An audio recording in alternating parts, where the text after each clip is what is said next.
chasing the wild deer and following the roe. My heart's in the highlands, wherever I go.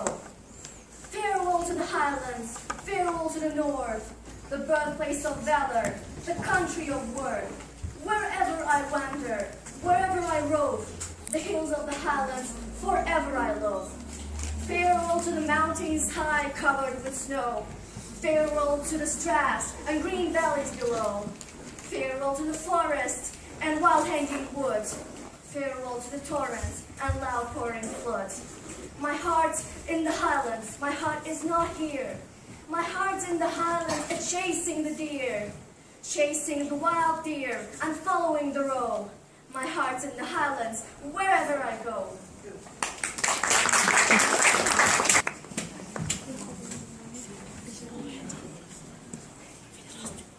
I was hoping to be happy by 17. School was a sharp check mark in the roll book.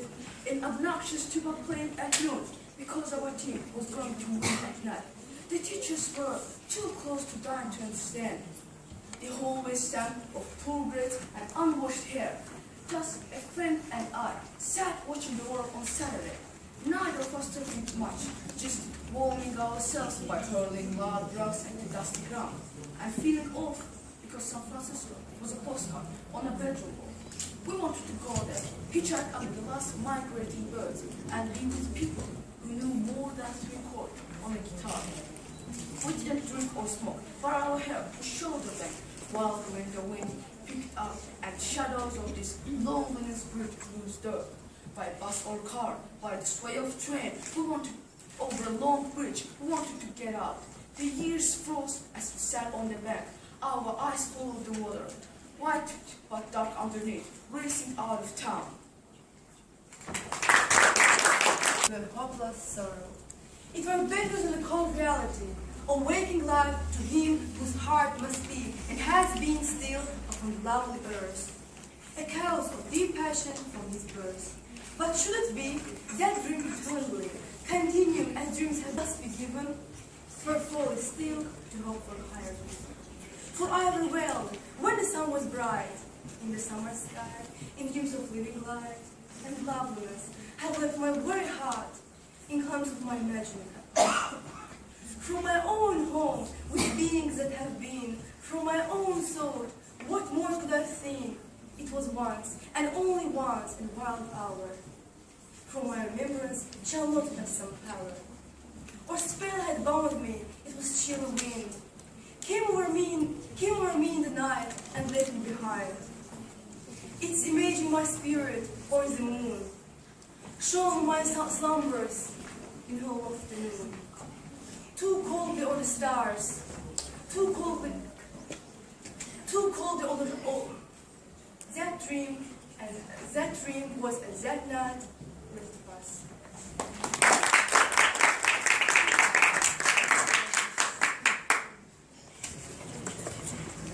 Little Red Riding and the Book by Old Road. Baki Avrupa Liseyi Müslim şairi İsmail Mehmetler'de. As soon as Wolf began to feel that he would like a decent meal, he went and knocked at Grandma's door.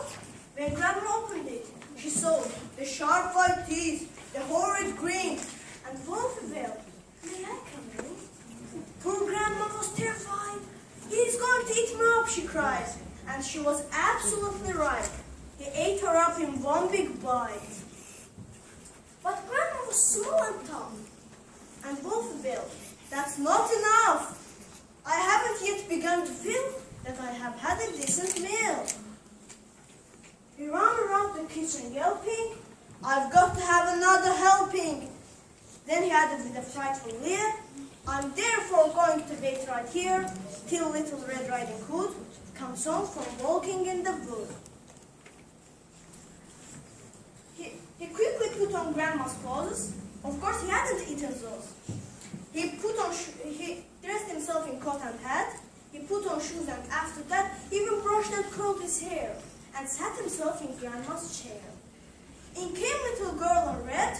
She stopped. She started, and then she said, "What big ears you have, Grandma!" "All the better to hear you with," Wolf replied. eyes you have, Grandma. All the better to see you with, the wolf replied. He sat there, watching her and smiled. He thought, I'm going to eat this child. But then, Red Riding Hood said, Grandma, what a lovely fur coat you have on. That's wrong, cried Wolf. Have you forgot to tell me what big teeth I've got? But anyway, I'm going to eat you. Small girl smiles, one eye flickers. She whips a pistol from her knickers. She aims it on the creature's head, and bang, bang, bang, she shoots him dead. A few weeks later in the wood, I came across Miss Riding Hood.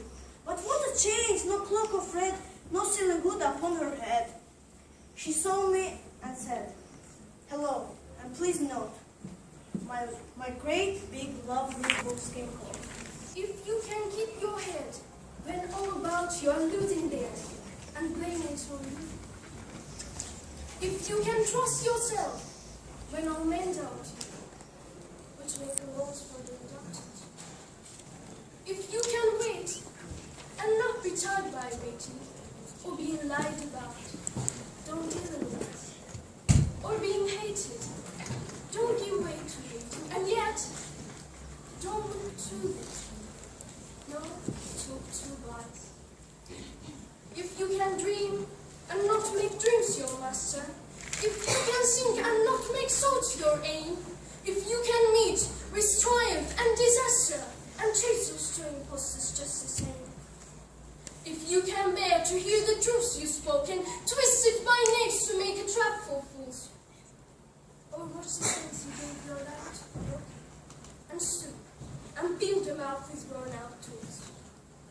If you can make one heap of all your winnings and risk it on one turn of pitching toes, and lose and start again at your beginnings, and never rest wrote about your lows. If you can force your heart and nerve and sinew to serve your tongue long after they are gone, and so hold on when there's nothing in you except the will which says to them, hold on. If you can talk with crowds and keep your virtue, or walk with kings, nor lose the common touch. If neither foes nor loving friends can hurt you, if all men count with you, but none too much. If you can feel the unforgiving minute with 60 seconds worth of distance run, yours is the earth, and everything that sings, and, which is more, you'll be a man, my son.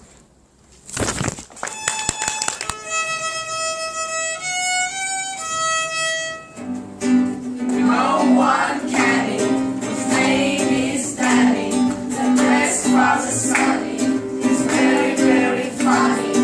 Danny, Danny, Danny, funny, funny, funny. Sunny, sunny, sunny. Danny, Danny, Danny. Love's a wizard, his own Mr. Hazard. He's small but not pleasant. Danny, Danny, Danny, Danny, funny, funny. Sunny, sunny, sunny. Danny, Danny, Danny.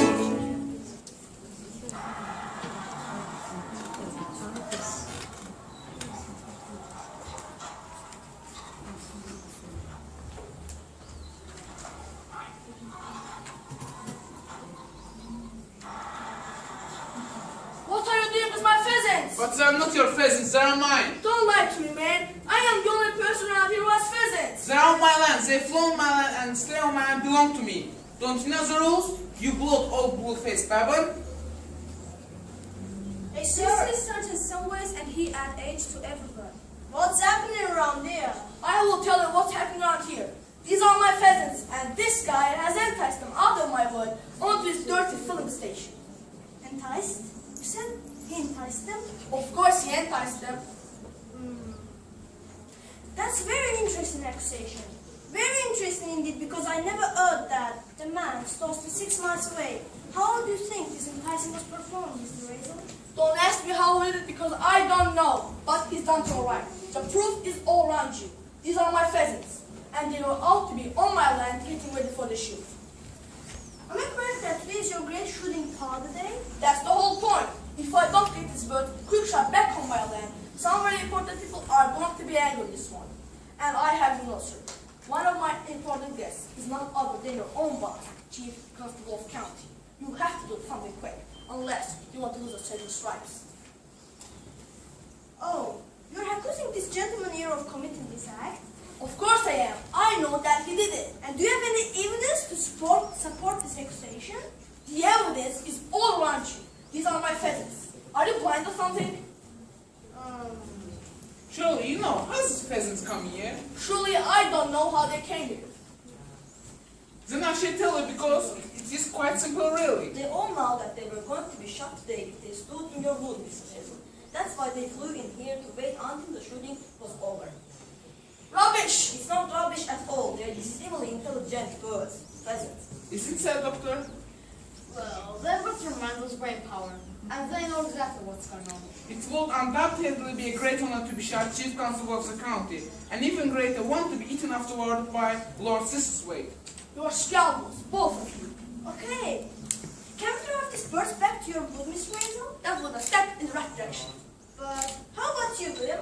I think it's a splendid idea. I'm very glad to help, so will Danny. Okay, let's do it. Shoo! Stop! No, don't do it! Can't you see them wearing the paintwork? We will fix them for you, sir. We will fix them. Shoo! No, stop! Get them away! We will, sir. We will. Keep on. Shoo! Shoo! Shoo! My car! No! My car! All the pheasants will spoil Mr. Hazel's car.